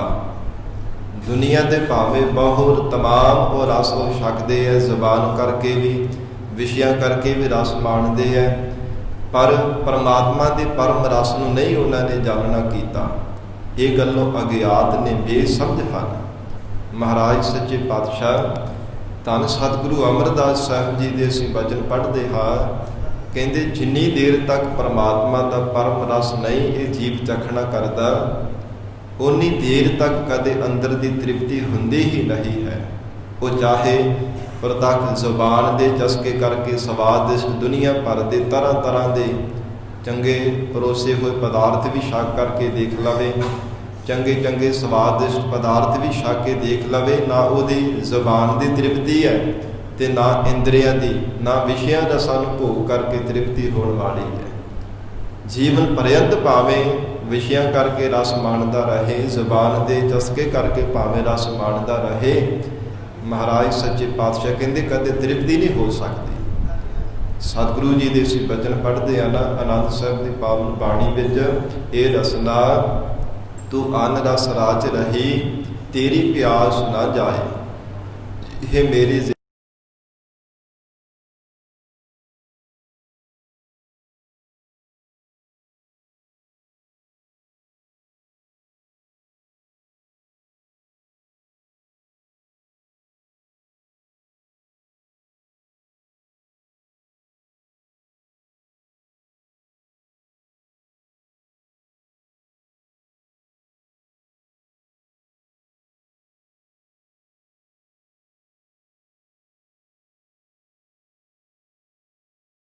ਸਾਰੇ ਭਾਵੇਂ ਪਦਾਰਥਾਂ ਦੇ ਵਿਸ਼ਿਆਂ ਦੇ ਸਵਾਦਾਂ ਨੂੰ ਮਾਣਦੇ ਹੈ ਕਿ ਇਹ ਪਦਾਰਥ ਦਾ ਇੱਦਾਂ ਦਾ ਰਸ ਹੈ, ਇਸ ਪਦਾਰਥ ਦਾ ਇਵੇਂ ਦਾ ਸਵਾਦ ਹੈ, ਇਵੇਂ ਵਿਸ਼ਿਆਂ ਦਾ, ਵਿਕਾਰਾਂ ਦਾ ਸਭ ਰਸਾਂ ਨੂੰ ਜਾਣਦੇ ਹੈ, ਪਰ ਪਰਮੇਸ਼ਰ ਦੇ ਪਰਮ ਰਸ ਨੂੰ ਸਾਖਤ ਪੁਰਸ਼ਾਂ ਨੇ ਨਹੀਂ ਜਾਣਨਾ ਕੀਤਾ।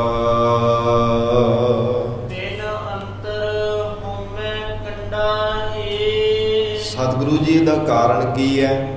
ਮਹਾਰਾਜ ਸਾਖਤ ਪੁਰਸ਼ਾਂ ਨੇ ਕਿਉਂ ਨਹੀਂ ਪਰਮ ਰਸ ਨੂੰ ਜਾਣਨਾ ਕੀਤਾ? ਧੰਨ ਸਤਿਗੁਰੂ ਰਾਮਦਾਸ ਸਾਹਿਬ ਜੀ ਕਹਿੰਦੇ ਉਹਨਾਂ ਦੇ ਹਿਰਦੇ ਅੰਦਰ ਹੰਕਾਰ ਦਾ ਹਉਮੈ ਰੂਪੀ ਕੰਡਾ ਖੁੱਭਿਆ ਹੈ, ਜਿਸ ਦੇ ਜਿਵੇਂ ਬੱਚੇ ਦੇ ਗਲ ਵਿੱਚ ਕੰਡਾ ਲੱਗ ਜਾਂਦਾ ਹੈ ਨਾ, ਜਿਵੇਂ ਕਹਿੰਦੇ ਕਿ ਕੰਡਾ ਪੈ ਗਿਆ, ਕੋਈ ਗਰਮ ਪਦਾਰਥ ਛਕ ਲਿਆ ਜਾਵੇ ਤਾਂ ਇਹ ਸਾਧ ਸੰਗਤ ਜੀ ਉਹ ਬੱਚੇ ਤੋਂ ਦੁੱਧ ਨਹੀਂ ਪੀਤਾ ਜਾਂਦਾ। ਛੋਟਾ ਬੱਚਾ ਹੋਵੇ ਨਾ ਦੁੱਧ ਚੁੰਘਣ ਵਾਲਾ, ਕਹਿੰਦੇ ਜੀ ਕੰਡਾ ਪੈ ਗਿਆ ਇਹਦੇ ਗਲ ਦੇ ਵਿੱਚ, ਤਾਲੂ ਦੇ ਲਾਗੇ, ਉਹਦੇ ਕੋਲ ਕਹਿੰਦੇ ਦੁੱਧ ਨਹੀਂ ਫਿਰ ਚੁੱਕਿਆ ਜਾਂਦਾ, ਦੁੱਧ ਪੀਤਾ ਨਹੀਂ ਜਾਂਦਾ, ਵਿਰਲਾਪ ਹੀ ਕਰਦਾ ਰਹਿੰਦਾ, ਕਿਉਂਕਿ ਦੁੱਧ ਪੀਤਾ ਹੀ ਨਹੀਂ ਜਾਂਦਾ, ਕੰਡਾ ਲੱਗਾ ਹੁੰਦਾ।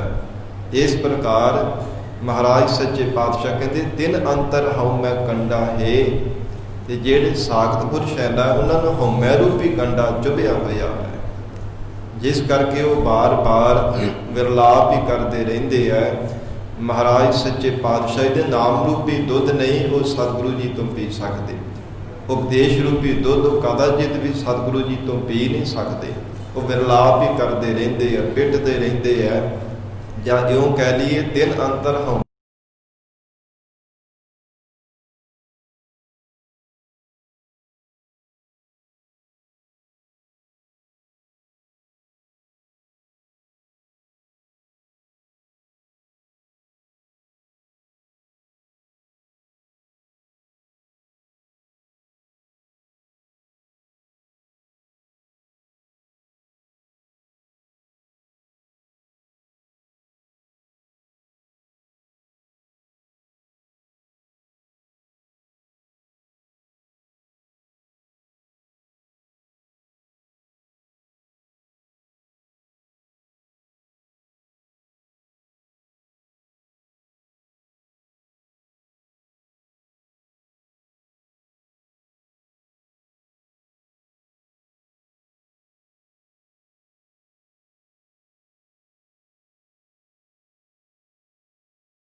ਉਹਨੂੰ ਦੇਖ ਕਰਕੇ ਆਪਣਾ ਪਾਸਾ ਪੱਟ ਲਓ, ਦੇਖ ਕਰਕੇ ਲਾਂਭੇ ਹੋ ਜਾਵੋ, ਓਲੇ ਹੋ ਜਾਵੋ, ਕਿਉਂਕਿ ਜਿਹੋ ਜਿਹਾ ਉਹਦਾ ਸੁਭਾਅ ਹੈ ਨਾ, ਜਿੱਦਾਂ ਦਾ ਉਹਦਾ ਆਚਰਣ ਹੈ, ਜੋ ਉਹਦੇ ਬੋਲ ਖਲੋਤੇ ਤੇ ਸੰਸਾਰ ਦੇ ਦੁਨੀਆ ਦੇ ਲੋਕ ਦੇਖ ਕਰਕੇ ਵੀ, ਸੰਸਾਰ ਦੇ ਲੋਕ ਦੇਖ ਕਰਕੇ ਆਖਣਗੇ ਕਿ ਵੀ ਉਹਦੇ ਵਰਗਾ ਹੀ ਹੈ। ਜੋ ਪਾਪ ਕਰਨ ਵਾਲਾ, ਗਿਰੇ ਹੋਏ ਆਚਰਨ ਵਾਲਾ, ਤੇ ਉਸੇ ਤਰ੍ਹਾਂ ਹੀ ਲੋਕ ਸਮਝ ਲੈਣਗੇ। ਇਸ ਕਰਕੇ ਬਾਸਨ ਕਾਰੋ ਪਰਸੀਏ ਤਉ ਕਲ ਲਾਗੈ ਦਾਗ, ਕਹਿੰਦੇ ਤੈਨੂੰ ਦਾਗ ਲੱਗ ਜਾਵੇਗਾ, ਉਹ ਕਲੰਕ ਲੱਗ ਜਾਵੇਗਾ ਕਿ ਸਾਖਤ ਬੰਦੇ ਦਾ ਸੰਗ ਕਰਦਾ ਹੈ ਵੀ ਉਹਦੇ ਵਰਗਾ ਹੀ ਹੋਵੇਗਾ। ਇਸ ਕਰਕੇ ਮਹਾਰਾਜ ਸੱਚੇ ਪਾਤਸ਼ਾਹ ਕਹਿੰਦੇ ਆਪਣਾ ਪਾਸਾ ਹੀ ਪੱਟ ਲੈਣਾ ਚਾਹੀਦਾ।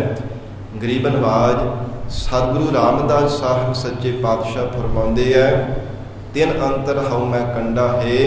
ਸਾਧ ਸੰਗਤ ਜੀ, ਜਿਵੇਂ ਕਿਸੇ ਦੇ ਪੈਰ ਵਿੱਚ ਕੰਡਾ ਵੱਜ ਜਾਵੇ ਤੇ ਤੁਰਿਆ ਨਹੀਂ ਜਾਂਦਾ, ਤੜਫਦਾ ਹੈ, ਇਸੇ ਪ੍ਰਕਾਰ ਜਿਸ ਦੇ ਮਨ ਰੂਪੀ ਪੈਰ ਵਿੱਚ ਹਉਮੈ ਦਾ ਕੰਡਾ ਲੱਗਾ ਹੈ, ਜਾਂ ਫਿਰ ਈਰਖਾ ਦਾ ਕੰਡਾ ਲੱਗਾ ਹੈ। ਈਰਖਾ ਹੁੰਦੀ ਹੈ ਨਾ, ਉਹ ਦੂਜੇ ਦੀ ਸਾਧ ਸੰਗਤ ਦਾ ਪ੍ਰਤਾਪ, ਦੂਸਰੇ ਦੇ ਚੜ੍ਹਾਈ ਦੇਖ ਕਰਕੇ ਕਦੇ ਵੀ ਪ੍ਰਸੰਨ ਨਹੀਂ ਹੁੰਦਾ, ਉਹ ਸੜਦਾ ਹੈ। ਈਰਖਾ ਦੀ ਇੱਦਾਂ ਦੀ ਸੜਾਂਦ ਹੈ। ਈਰਖਾ ਰੂਪੀ ਕੰਡਾ ਮਨ ਵਿੱਚ ਹੋਣੇ ਕਰਕੇ ਬਾਰ-ਬਾਰ ਉਹ ਦੁਖੀ ਹੁੰਦਾ ਹੈ ਕਿ ਇਹਦਾ ਪ੍ਰਤਾਪ ਕਿਉਂ ਇੰਨਾ ਵੱਧ ਗਿਆ, ਇਹ ਇੰਨੇ ਵੱਡੇ ਮਰਾਤਮੇ ਹੈ, ਪਰਮਾਤਮਾ ਦੀ ਬੰਦਗੀ ਵਿੱਚ, ਪ੍ਰੇਮਾ ਭਗਤੀ ਵਿੱਚ ਪਰਵਿਰਤਿਤ ਹੁੰਦੇ ਹੈ। ਤਿਵੇਂ ਤਿਵੇਂ ਸਾਖਤ ਬੰਦਾ ਹਉਮੈ ਦਾ, ਈਰਖਾ ਦਾ ਕੰਡਾ ਹੋਣੇ ਕਰਕੇ ਮਨ ਵਿੱਚ ਉਹ ਬਾਰ-ਬਾਰ ਦੁਖੀ ਹੁੰਦਾ ਹੈ। ਜਬ ਕਾਲ ਸਹਿ ਸਿਰ ਡੰਡਾ ਹੈ, ਫਿਰ ਜਿਹੜਾ ਕਾਲ ਕਰਨ ਵਾਲਾ ਜਮ ਹੈ, ਉਹਦਾ ਬਾਰ-ਬਾਰ ਜੰਮਣ ਮਰਨ ਰੂਪੀ ਡੰਡਾ ਸਹਾਰਦਾ, ਜੰਮਣ ਮਰਨ ਦੇ ਖੇੜੇ ਵਿੱਚ ਪੈ ਜਾਂਦਾ ਹੈ। ਬਾਰ-ਬਾਰ ਜੀਵ ਨੂੰ ਉਹ ਫਿਰ ਜਮ ਦੂਤ ਸਜ਼ਾਵਾਂ ਦਿੰਦੇ ਆ।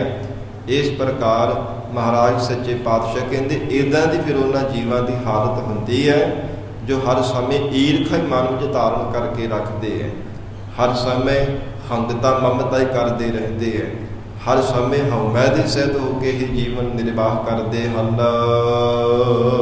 ਹਰ ਜਨ ਹਰ ਹਰ ਨਾਮ ਸਮਾਣੇ, ਧੰਨ ਸਤਿਗੁਰੂ ਰਾਮਦਾਸ ਸਾਹਿਬ ਪਾਤਸ਼ਾਹ ਫਰਮਾਨ ਕਰ ਰਹੇ ਹੈ, ਜੋ ਹਰੀ ਪਰਮੇਸ਼ਰ ਦੇ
ਆਵੇ। ਮੌਤ ਤੋਂ ਬਹੁਤ ਡਰ ਲੱਗਦਾ ਹੈ। ਮਰਨਾ ਤੇ ਮੌਤ ਦਾ ਜਿਹੜਾ ਭੈ ਦੇਣਾ ਹੈ ਨਾ ਸਾਧ ਸੰਗਤ ਜੀ, ਮਰਨ ਦੇ ਨਾਲੋਂ ਵੀ ਵੱਡਾ ਦੁਖਦਾਇਕ ਹੈ। ਮੌਤ ਦਾ ਜਿਹੜਾ ਭੈ ਜਦੋਂ ਮਨ ਵਿੱਚ ਜਾ ਕੇ ਵਸ ਜਾਂਦਾ ਤੇ ਸਾਧ ਸੰਗਤ ਜੀ ਬਿਨਾਂ ਮਾਰਿਆ ਹੀ ਉਹ ਬੰਦਾ ਮਰ ਜਾਂਦਾ ਹੈ। ਮੌਤ ਦਾ ਜਿਹੜਾ ਭੈ ਹੈ ਮਰਨ ਦੇ ਨਾਲੋਂ ਵੱਡਾ ਦੁਖਦਾਇਕ ਹੈ। ਇਸ ਕਰਕੇ ਹਜ਼ੂਰ ਕਹਿੰਦੇ ਜਿਨ੍ਹਾਂ ਨੇ ਵਾਹਿਗੁਰੂ ਦੇ ਨਾਮ ਦੇ ਵਿੱਚ ਲੀਨ ਹੋਣਾ ਕੀਤਾ,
ਕੜਕਾ ਕੇ ਜਿੰਦ ਨੂੰ ਕੱਢਦੇ ਆ ਨਾ, 70,000 ਉਹ ਪਿੱਛੋਂ ਡੰਗ ਮਾਰਨ ਤੇ ਇੰਨੀ ਪੀੜਾ ਹੋਵੇ, ਇੰਨਾ ਜ਼ਿਆਦਾ ਮਰਨ ਸਮੇਂ ਉਹ ਬੰਦੇ ਨੂੰ ਪੀੜ ਹੁੰਦੀ ਹੈ। ਸਾਧ ਸੰਗਤ ਜੀ, ਮਹਾਂਪੁਰਖ ਸੰਤ ਬਾਬਾ ਈਸ਼ਰ ਸਿੰਘ ਜੀ ਦੋਧਰ ਵਾਲੇ ਹੋਏ ਆ, ਬਿਰਗਤ ਸਾਧੂ ਹੋਏ ਆ। ਜਦੋਂ ਉਹ ਆਪਣਾ ਸਰੀਰ ਸ਼ਾਂਤ ਕਰਨ ਲੱਗੇ ਸਨ, ਸੱਚਖੰਡ ਪਿਆਰਨਾ ਕਰਨ ਲੱਗੇ, ਤੇ ਉਹਨਾਂ ਦੇ ਕੋਲ ਜਿਹੜੇ ਵਿਦਿਆ ਪੜ੍ਹਨ ਵਾਲੇ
ਕਾ ਪ੍ਰਸ਼ਾਰਤ ਦੇਣ ਵਾਲਾ ਹੈ। ਉਹ ਆਦਿਕ ਨਰਕਾਂ ਤੋਂ ਰੱਖ ਰੱਖਿਆ ਕਰਨ ਵਾਲਾ ਪਰਮੇਸ਼ਰ ਹੈ। ਅਬਨਾਸੀ ਪੁਰਖ ਪਾਇਆ ਪਰਮੇਸ਼ਰ, ਜੋ ਈਸ਼ਵਰ ਪਰਮ ਈਸ਼ਵਰ ਪਰਮਾਤਮਾ ਹੈ।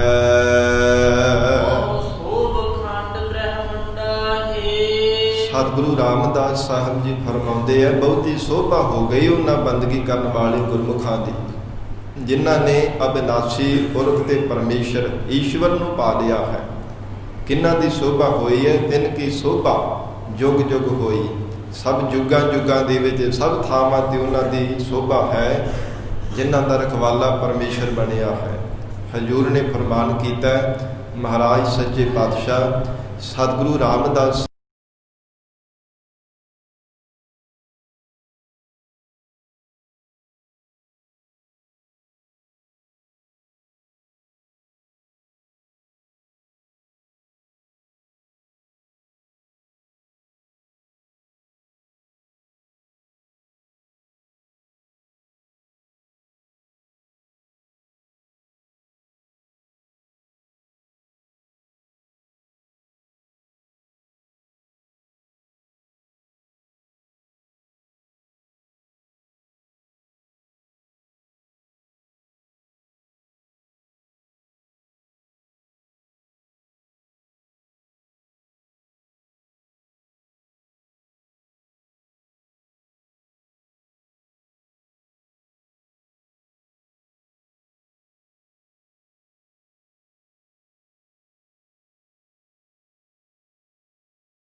महाराज हृदय करके गरीबी धारण की है।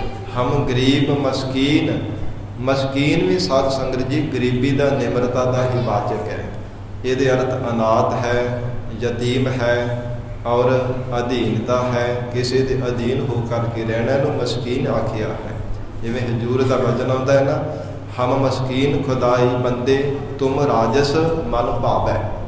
इत्थे भी हजूर ने मस्कीन इत्थे गरीबता का ही, निमरता का ही सतगुरु जी ने वाचक जनाया है। इस प्रकार सतगुरु जी फरमाउंदे है, ਜਿਹੜੇ ਬੰਦਗੀ ਕਰਨ वाले गुरमुख प्यारे वाहिगुरू के स्वरूप ਨੂੰ पा लेंदे आ। जिवें साध संगत जी कोई रुख होवे ना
जीवन ਦੇ ਵਿੱਚ ਮਨੁੱਖ ਬਹੁਤਾ ਕੁਝ ਪੜ੍ਹ ਕੇ ਵੀ ਉਹਨਾਂ ਮਾਂ ਪਿਓ ਦੇ ਕੋਲ ਉਹ ਬੜਾ ਕੁਝ ਸਿੱਖ ਲੈਂਦਾ ਜਿਹੜਾ ਉਹਨੇ ਜੀਵਨ ਦੇ ਵਿੱਚ ਦੁਨਿਆਵੀ ਵਿਦਿਆ ਵਿੱਚੋਂ ਵੀ ਨਾ ਪੜ੍ਹਿਆ ਹੋਵੇ, ਨਾ ਸੁਣਿਆ ਹੋਵੇ, ਨਾ ਸਿੱਖਿਆ ਹੋਵੇ। ਮਾਂ ਪਿਓ ਸਾਧ ਸੰਗਤ ਜੀ ਜਿਨ੍ਹਾਂ ਦੇ ਕੋਲ ਹੈ, ਮਹਾਰਾਜ ਕਹਿੰਦੇ ਹੈ ਉਹ ਜੀਵਨ ਬੜਾ ਉਹਨਾਂ ਦਾ ਸੁਖਾਲਾ ਹੁੰਦਾ।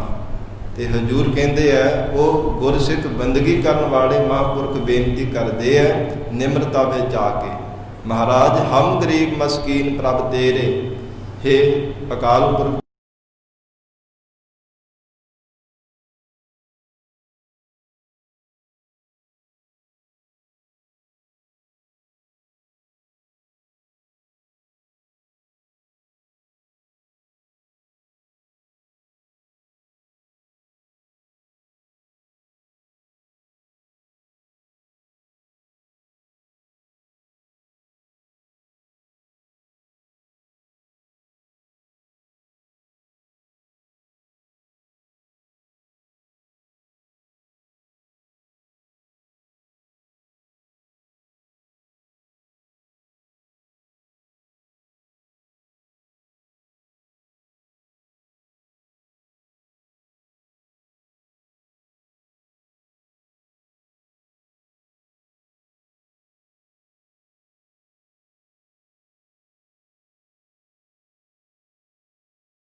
औगणा तो बचा के रखोगे ਤਾਂ ਹੀ ਮਹਾਰਾਜ ਭਵ ਸਾਗਰ ਤੋਂ ਸਾਡਾ ਬੇੜਾ ਪਾਰ ਹੋਣਾ ਹੈ।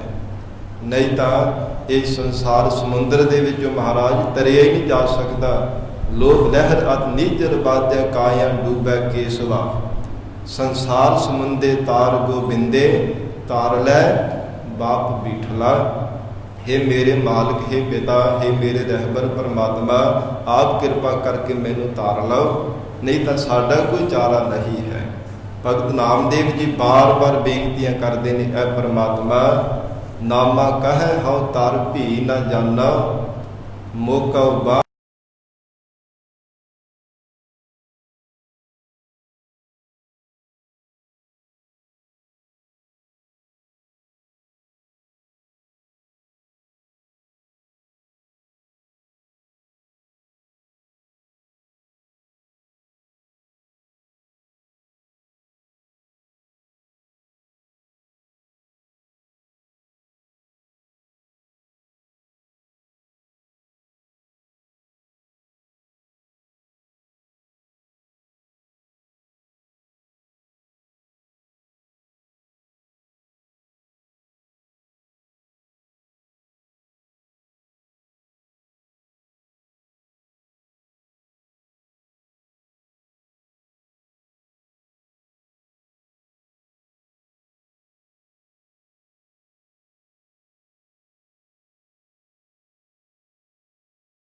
ਆਪ ਜੀ ਦੇ ਨਾਮ ਦਾ ਹੀ ਸਾਨੂੰ ਆਸਰਾ ਹੈ। ਆਪ ਜੀ ਦੇ ਨਾਮ ਦੇ ਹੀ ਮਹਾਰਾਜ ਸਾਨੂੰ ਟੇਕ ਹੈ। ਆਪ ਜੀ ਦੇ ਨਾਮ ਜਪਣੇ ਕਰਕੇ ਹੀ ਮਹਾਰਾਜ ਸਮੂਹ ਸੁਖ ਸਾਨੂੰ ਪ੍ਰਾਪਤ ਹੋ ਜਾਂਦੇ ਹੈ। ਮੰਡਾ ਸਮੂਹ, ਮੰਡਾ ਨਾਮ ਗਹਿਣੇ ਦਾ ਵੀ ਹੈ। ਤੇ ਜਿਹੜੇ ਸ਼ੁਭ ਗੁਣਾਂ ਰੂਪੀ ਗਹਿਣੇ ਹੈ, ਆਪ ਜੀ ਦੇ ਨਾਮ ਕਰਕੇ ਮਹਾਰਾਜ ਮੰਨਣ ਯੋਗ ਹੁੰਦੇ ਹੈ, ਸਾਰੇ ਸਫਲੇ ਹੋ ਜਾਂਦੇ ਹੈ। ਕਿਉਂਕਿ ਜੇਕਰ ਸਾਧ ਸੰਗਤ ਜੀ ਪਰਮੇਸ਼ਰ ਦਾ ਨਾਮ ਨਾ ਜਪਿਆ ਜਾਵੇ, ਨਾਮੀ ਪਰਮੇਸ਼ਰ ਨੂੰ ਯਾਦ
ਬਾਰ-ਬਾਰ ਡਗਮਗਾਉਂਦਾ ਰਹਿੰਦਾ ਹੈ, ਬਾਰ-ਬਾਰ ਠੇਡੇ ਖਾਂਦਾ, ਕਦੇ ਕਿਸੇ ਪਾਸੇ ਡਿੱਗ ਜਾਂਦਾ ਹੈ, ਕਦੇ ਕਿਸੇ ਪਾਸੇ, ਕਦੇ ਕਿਸੇ ਦਰ ਤੇ ਜਾ ਕੇ ਬਾਰ-ਬਾਰ ਨੱਕ ਰਗੜਦਾ ਰਹਿੰਦਾ, ਗੋਡੇ ਟੇਕਦਾ ਰਹਿੰਦਾ ਹੈ। ਉਹ ਅੰਨੇ ਬੰਦੇ ਦੀ ਹਾਲਤ ਹੈ।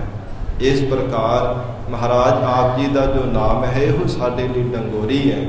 ਇਹ ਮਹਾਰਾਜ ਆਪ ਜੀ ਦੇ ਨਾਮ ਦਾ ਹੀ ਸਾਨੂੰ ਆਸਰਾ ਹੈ।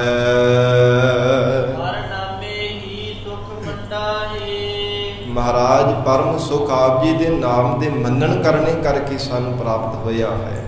ਹਰ ਨਾਮੇ ਹੀ ਸੁਖ ਮੰਡਾ ਹੈ।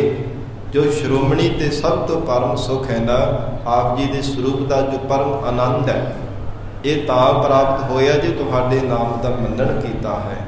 ਮਹਾਰਾਜ ਇਹਦੇ ਵਿੱਚ ਹੀ ਪਰਮ ਸੁਖ ਹੈ। ਸਤਿਗੁਰੂ ਰਾਮਦਾਸ ਸਾਹਿਬ ਜੀ ਕਹਿੰਦੇ, ਵਾਹਿਗੁਰੂ ਦੇ ਨਾਮ ਜਿੰਨਾ ਵੱਡਾ ਕੋਈ ਸੁਖ ਨਹੀਂ ਹੈ ਦੁਨੀਆ ਵਿੱਚ। ਚਾਹੇ ਜਿਤਨੇ ਮਰਜ਼ੀ ਮਨੁੱਖ ਯਤਨ ਕਰ ਕਰਕੇ ਭੱਜ ਦੌੜ ਕਰਕੇ ਦੇਖ ਲਵੇ, ਮਹਾਰਾਜ ਸੱਚੇ ਪਾਤਸ਼ਾਹ ਦੀ ਬਚਨ ਆਉਂਦੇ ਆ ਨਾ, ਸੁਖ ਨਾਹੀ ਪੇਖੈ ਨਿਰਤ ਨਾਟੇ। ਭਾਵੇਂ ਨਾਚ ਨਮਾਸ਼ੇ ਵੀ ਕੋਈ ਦੇਖ ਕਰਕੇ ਬਾਰ-ਬਾਰ ਯਤਨ ਕਰ ਲਵੇ, ਪਰ ਪਰਮ ਸੁਖ ਨਹੀਂ ਮਿਲਦਾ। ਸੁਖ ਨਾਹੀ ਬਹੁਤੇ ਧਨ ਖਾਟੇ। ਬਹੁਤਾ ਧਨ ਪਦਾਰਥ ਵੀ ਖੱਟ ਕੇ ਦੇਖ ਲਵੇ। ਸੁਖ ਨਾਹੀ ਬਹੁ ਦੇਸ਼ ਕਮਾਏ। ਦੇਸ਼ਾਂ ਵਿੱਚ ਜਾ ਕਰਕੇ ਘੁੰਮ ਕਰਕੇ ਦੇਖ ਲਵੇ, ਪਰ ਨਹੀਂ ਮਿਲਦਾ। ਸਰਬ ਸੁਖਾ ਹਰ ਹਰ ਗੁਣ ਗਾਏ। ਪਰਮ ਸੁਖ ਤਾਂ ਮਿਲਦਾ ਹੈ ਜੇ ਪਰਮਾਤਮਾ ਦੇ ਗੁਣ ਗਾਉਂਦਾ ਹੈ। ਐਸਾ ਅਕਾਲ ਪੁਰਖ ਵਾਹਿਗੁਰੂ ਜੀ ਦੇ ਨਾਮ ਦੇ ਵਿੱਚ ਪਰਮ ਸੁਖ ਹੈ। ਮਹਾਰਾਜ ਸੱਚੇ ਪਾਤਸ਼ਾਹ ਧੰਨ ਗੁਰੂ ਰਾਮਦਾਸ ਸਾਹਿਬ ਮਹਾਰਾਜ ਜੀ ਨੇ ਉਪਦੇਸ਼ ਬਖਸ਼ਿਸ਼ ਕੀਤਾ ਹੈ। ਸਤਿਗੁਰੂ ਜੀ ਕਿਰਪਾ ਕਰਨ ਪਾਵਨ ਉਪਦੇਸ਼ ਸਾਡੇ ਹਿਰਦਿਆਂ ਅੰਦਰ ਵਸ ਜਾਵੇ।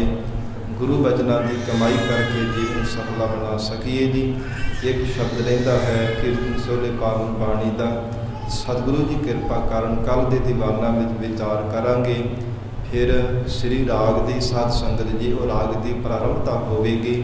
ਸਤਿਗੁਰੂ ਦੀ ਕਿਰਪਾ ਕਰਕੇ ਜਿਵੇਂ ਸਮਤ ਬਖਸ਼ਣਗੇ ਵਿਚਾਰ ਕਰਾਂਗੇ। ਪਾਵਨ ਗੁਰਬਾਣੀ ਦੀ ਵਿਚਾਰ ਕਰਦਿਆਂ ਹੋਈਆਂ ਬੇਅੰਤ ਭੁੱਲਾਂ ਦੀ ਖਿਮਾ ਧੰਨ ਸ੍ਰੀ ਗੁਰੂ ਗ੍ਰੰਥ ਸਾਹਿਬ ਮਹਾਰਾਜ ਸੱਚੇ ਪਾਤਸ਼ਾਹ ਆਪ ਸੰਗਤ ਬਖਸ਼ਣਹਾਰ ਹੋ। ਅਗਾਹ ਵਾਸਤੇ ਸਮਤ ਬਖਸ਼ਿਸ਼ ਕਰਨੀ ਜੀ। ਦੇਹੋ ਸੱਜਣ ਅਸੀਸੜੀਆ ਜਿਉ ਹੋਵੈ ਸਾਹਿਬ ਸਿਓ ਮੇਲ।